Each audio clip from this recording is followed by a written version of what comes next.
Very simple reason. We all have a very deep and profound love for this institution, MATC, and its ability and its potential to make a difference here in this city in the Midwest. We have great confidence in its potential, but not confidence in what's happening now. For far too long, the institution has kind of been putting its head in the ground regarding issues relative to race and retaliation and toxic culture. We have been working for a long time to cultivate relationship, to work alongside the institution, but as is the tradition of American society and American culture, those who speak up with love for institutions are often mocked and marginalized and diminished and set to the side. And so we're here in particular to talk about the culture of retaliation and about the 4 employees who were let go and the removal of the multicultural center. And so I'm joined by Mark Thompson. I'm also joined by alumni Sam Alford, also joined by Milwaukee Area Labor Council President Pam Fent, and hopefully Minister Greg Lewis as well from Souls to the Polls. So I'm going to give the floor to Mark, and then we'll proceed to share some different remarks with you all. And we look forward to working together effectively to make this institution great. But that is the only way it'll happen. It will not happen by diminishing diversity. It will not happen by stepping away from the problems that challenge us. Everybody in this circle, on this side of the camera and this side, knows that Milwaukee has challenges with issues relative to race, most segregated city in the nation. And the only way that we'll deal with those issues and become great is if we all get to the same table, deal with the difficult issues, and make a difference. But if we don't do it, we end up exactly where we are now, where there's a cost to culture, there's a cost to the institution, a cost to staff, and a cost to students. So thank you for your time and your presence. I'm now going to bring up Attorney Mark Thompson with some remarks. Thank you, Walter. Thank you all. Thank you to the press for covering what is a very important event in our city and our county. You know, during my lifetime, what was important was that our diversity made us great.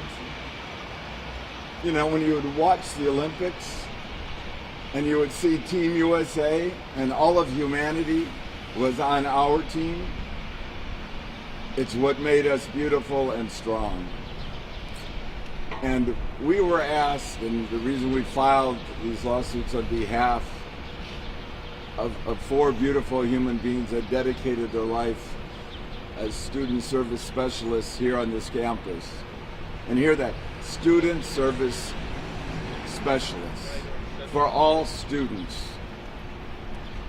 Yet they're targeted and eliminated because of their race, hiding behind our current administration's attack on DEI.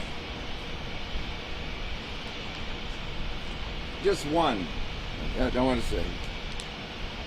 Annabelle Sanchez, Tanya Torres, Dervang is working at a substantially reduced rate. I mean, think about that. 16-hour pay cut. And Floyd Griffin couldn't make it today.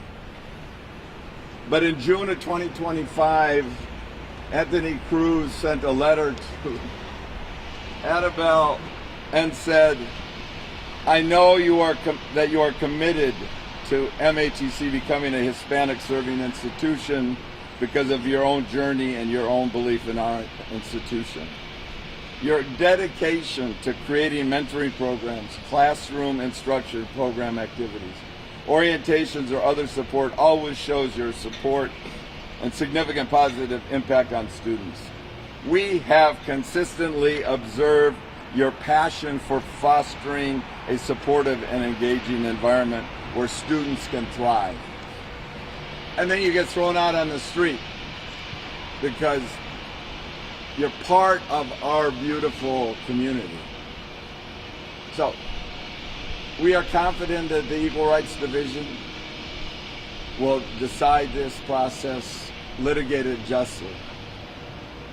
But this is bigger than this lawsuit, right? And this administration should sit down right now and reinstate them with back wages and get on with fixing the institution and really focusing on making us truly powerful because of our diversity. Milwaukee County has to be a place, and MATC has to be a place that stands up to Trump's white power nationalism and say, no, we are not going back to 1860. Thank you very much. Thank you, Attorney Thompson. Next, we're going to have Pam Fent from the Milwaukee Area Labor Council. I also want to note that we are joined by Ever Martinez-Paulus, the first and basically the last diversity officer at the college, who made it her point to protect employees of color, Hispanic, Asian, Black Americans, Native Americans, and found herself at the wrong end of the culture and was terminated. So we're glad that she is joining us as well. I don't think she'll have remarks, but next we'll have Pam Fent from the Milwaukee Area Labor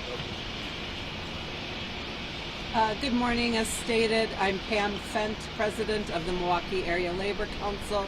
We represent approximately 70 different unions and councils throughout the metro Milwaukee area, and we represent 25,000 working people, such as staff at MATC. Members of Milwaukee area labor unions remain deeply concerned about the termination of 4 MATC employees, which occurred in one fell swoop. On August 19th, these individuals received termination letters signed by Dr. Cruz. Anytime there are long-term employees terminated without cause, we have questions. You just heard the glowing review of Annabelle. That was sent to her 2-3 months before this termination happened. So we have a lot of questions. In addition to concern for this loss of employment by 4 people of color who each represented different constituencies at MATC's multiracial and multicultural student population, we are concerned about the loss of services to replace the Multicultural Center. Will they adequately serve students of color? Community members have attended the August, September, and October board meeting requesting a community-centered response to these dismissals. MATC administration did not reach out to the union or inform the board ahead of time, and that indicates this was a unilateral decision, and this undermines public trust. I attended a September Community Connections event at MATC and had the opportunity to ask Dr. Cruz to assure community stakeholders that there will be sufficient services to replace those that are being lost. Honestly, the response was not encouraging. The answer sounded like increased general counseling and retention services, and the loss of culturally competent ones. We are here today in solidarity, repeating the call for MATC to recommit to an improved environment for students and staff of color. Thank you very much. Thank you, Pam. In a moment, I'm going to bring up Pastor Lewis Souls to the polls. There's another constituency that Pam didn't get a chance to mention that's critically important, and that's the community. So not only was it unilateral relative to students, not only was it unilateral relative to staff, to the union, but one of the most quiet and most important voices in raising Milwaukee up as a community, and one of the most significant connecting points for the community in all of Milwaukee was actually the Multicultural Center.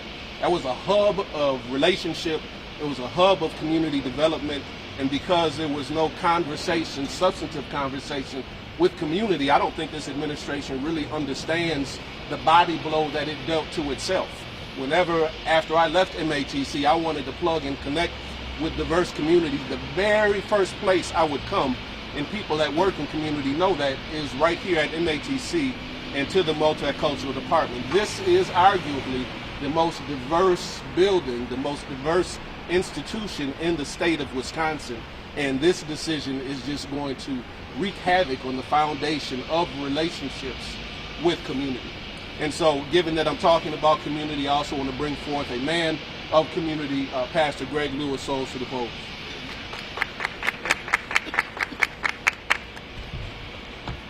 Mr. Greg Lewis. I'm the president of Pastors United Community Advocacy, Inc. And I'm also the executive director of Souls to the Polls.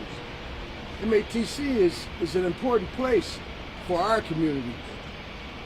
And I stand here today with my brothers and sisters from faith, labor, community, and education, because this moment is not just about employees or departments.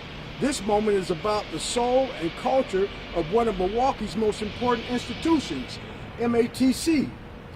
As a pastor, I've learned that the spirit of an institution shows up in how it treats people.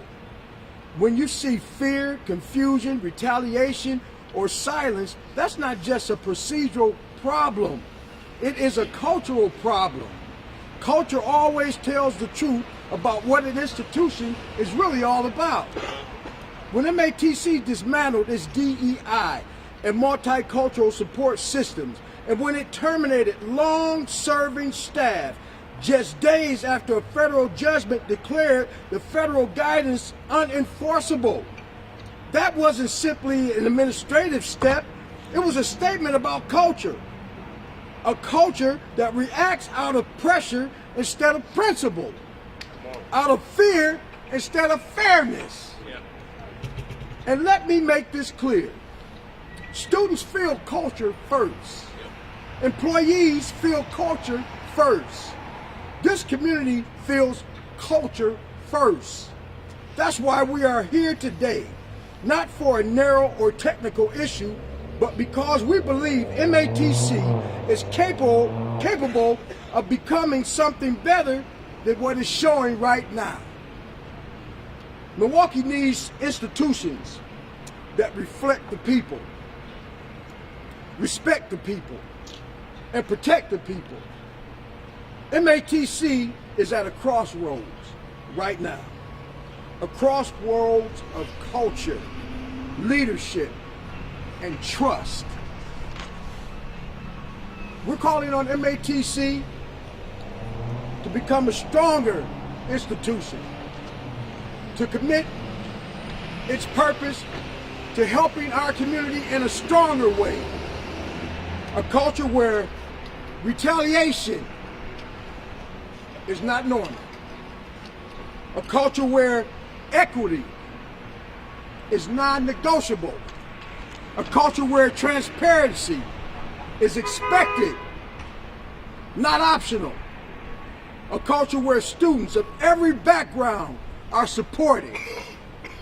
A culture where employees can speak honestly without fear. A culture built on fairness, dignity, and responsibility. A culture that helps heal Milwaukee, not help divide it. This isn't about looking backwards. We're not going backwards. It's about building the MATC that Milwaukee needs today and tomorrow. An institution rooted in clarity, courage, and justice. We are standing here because we believe that can happen. We believe MATC can rise to meet this moment. And this community will keep showing up until the culture reflects the values that we all deserve. Thank you very much.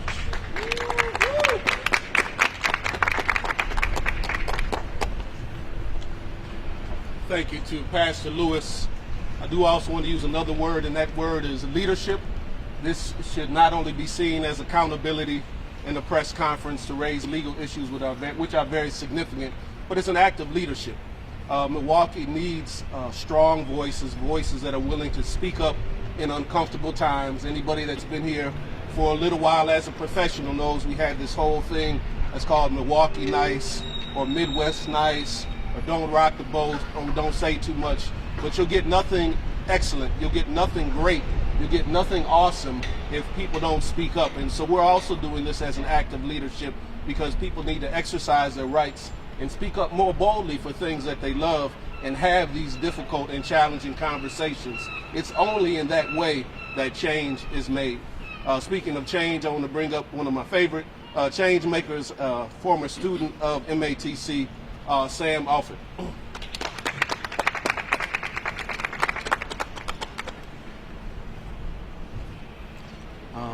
You guys fired you fired my family. As you know, whatever your alma mater may be or college you went to, there are certain safe spaces. Multicultural Office was a safe space. I'm an alumni, I'm a community organizer, and I just want to say, Mr. Cruz, you didn't build this house. You inherited this house. You didn't make this family. It's a blended family. And I would even speak to Cruz's family.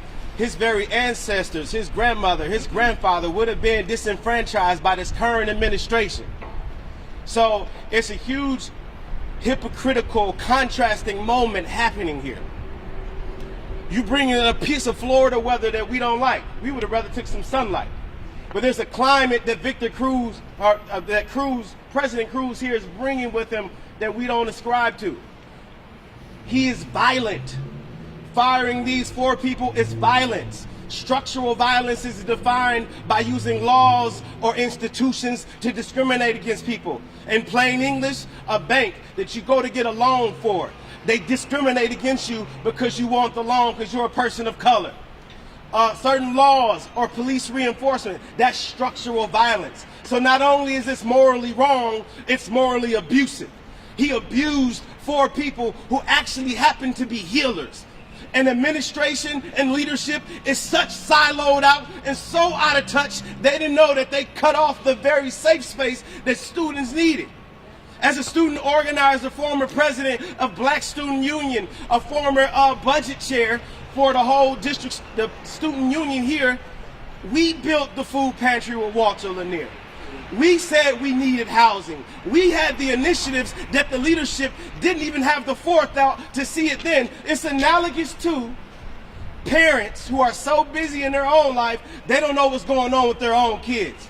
So if President Cruz is something like a stepfather who just moved into the house, he has no cultural context for what happens in his house. You're talking about 100+ years of history maligned in less than 1 year.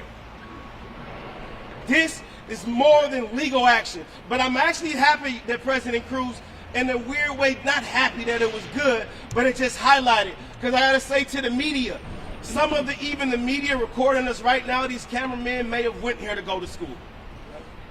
But it also just highlights a pattern of practice that not all the MATC, because it's great staff, it's great people who do this, but how often is MATC in the media highlighted in the positive? We're here not because we hate MATC, we love it. We love it so much we hold it to a higher standard. So, last thing for administration or anybody listening, next time you see somebody tall and clean cut and look nice and saying the right things, we need to remember this moment when somebody who fit that profile didn't do the right things. I'm trying to calm down. I guess this is my last piece. Black and brown folks, we need to learn the difference between respectability politics and also we got to stop getting bamboozled by politician types, executive director types, president types who come clean saying the right things. Because what in you is telling you to love this president or this white person or person in position of power more than yourself? And we back here, we don't love positions of power, administrations, and other folks more than we love ourselves. Si se puede.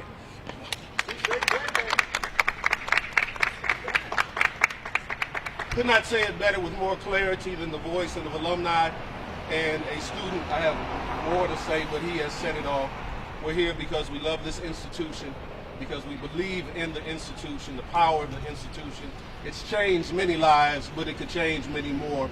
It's not yet what it could be.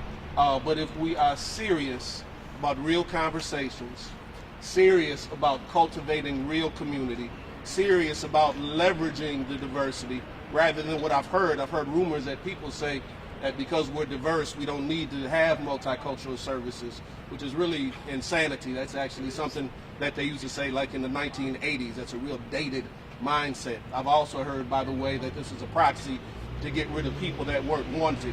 I don't know if that's the case, but that's what I've heard. There's no clear direction. But most importantly, we are a dedicated, committed coalition to making our city better, to making this institution better, and we fully expect that it will happen because the people united are not defeated. We thank you for this time. We thank you for your attention to all that we're doing today, and we look forward to any follow-up. Take care, and God bless. Question. Yeah. Questions? Question, what type of response have you gotten from the university in regards to the discrimination complaint? Well, the complaint is new. The complaint came out a week ago, so I don't know that we've gotten that response to that. You know, under the procedure, the complaint is filed with the Equal Rights Division, and it serves it on the university. And as far as on the lawyer side, we haven't heard anything back. I mean, that is one little component of this. I mean, frankly, these 4 should not have been terminated. They should be working. There shouldn't be active complaints. And this institution can solve that in a blink of an eye. I mean, the leadership of this institution can sit down and fix this right away and end any litigation. You know, the ERD's plenty busy. Can you But explain? let me just also add on to that, because you asked about this specific litigation and the response. But this is an ongoing movement to try to make this institution better. And as I said in my earlier remarks, when the communities of color have mobilized here together, the response has mostly been mocking and marginalization and dismissive. People have said, well, if it's not unlawful, we're not worried about it. We've been working hard. I know I have with other colleagues at least since 2021, when Dr. Amir Law left this place, and on his departure, he'd only been here for 6 months, he said very specifically, I'm leaving here because of the way the institution treats black employees. And that was the beginning of some of our organization. But more often than not, we have been mocked and marginalized and dismissed rather than taken seriously. Can you explain exactly what you mean by retaliation? The college has said that these employees were dismissed as a result of guidance from the Department of Education, avoiding race-conscious hiring. How does that translate to retaliation if these employees had positive reviews that you've shared? You know, let's start with ending the doublespeak. That is one of the fundamental problems of MATC's decision, to rely on and hide behind an unlawful executive order by the President of the United States. It was deemed unenforceable. I mean, when you adopt their language to say we don't want diversity, and then you eliminate, you're buying into their idea that we're going to discriminate and only white men are going to sit at the table. Let's be real about that. And so when you eliminate positions based on race under the guise of, oh, the Trump administration says we cannot pay attention to diversity anymore, that's retaliation. And we need to get it straight. We need to change the framework. The administration's viewpoint is fundamentally wrong. Let's get to it. It's immoral. We would not have us as a community of human beings making up a country. Right? I mean, you know, my grandfather came from Denmark. That was mainly an all-white place, right? 5-6 million people, all white. What made this country profoundly important and successful was our belief in humanity. And Trump's attack on it, and this institution's hiding behind that, is fundamentally cowardice. I hope that answers. Yes, let me add one more piece to the puzzle. I want you, when you go back and look through the stories, I want you to look for the word mandatory. I want you to look for language that says, we had to do this. I want you to look for language that said, this was our only option. You will not find it. You will find some contortion of words, some tweaking of words. The young man back there is writing now. But you will not find them say this is something we had to do. This was the most egregious of options. Other institutions have made shifts based on what happened in Washington, D.C. without firing people with nearly 100 years of experience. That was not mandatory. There were other options. The other thing to consider in particular, like I said, she cannot speak right now because she has litigation pending, but Dr. Eva Martinez-Paulus, not long after she raised concerns not only to the administration, but to the MATC board about the treatment of black employees in particular, did she find herself on the other end of complaints and ultimately terminated. Lastly, I'll say specifically to your question, this is a group in an organization that was always advocating on behalf of students of color, always advocating based on policies and resources for students of color, and not everybody was pleased with that. Yes? Can you tell us how long they work for MATC? How long they work for MATC? I know between them it was close to 80 years, some 2 over 20. 29, 25, 23 in 5 years. Yeah.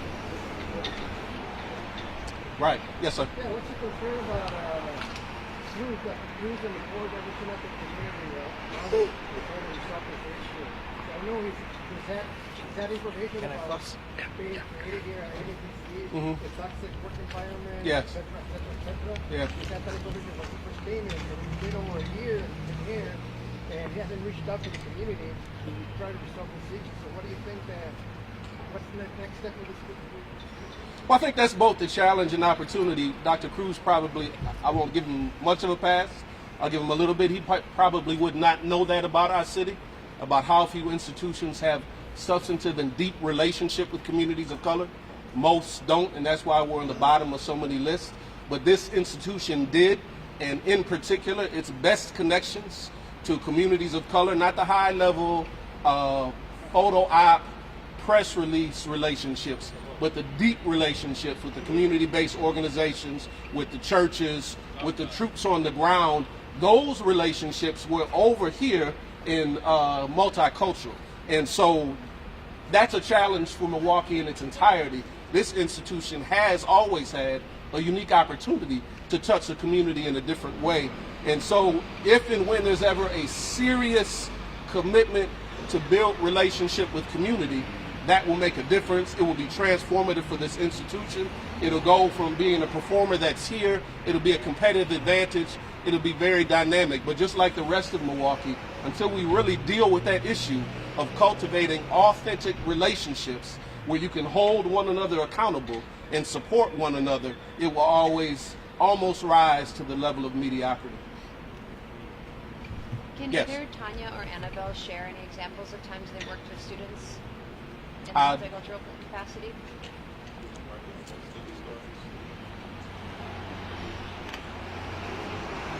They're going to respectfully decline. Okay. But earlier you saw a couple students here.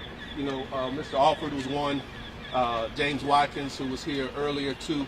You'll find plenty students. It's not about me, but I was blessed to lead that department for about 5 years, and it was very much a safe place, a home away from home. Students would say, I feel different when I walk through these doors because there was a plugged-in relationship.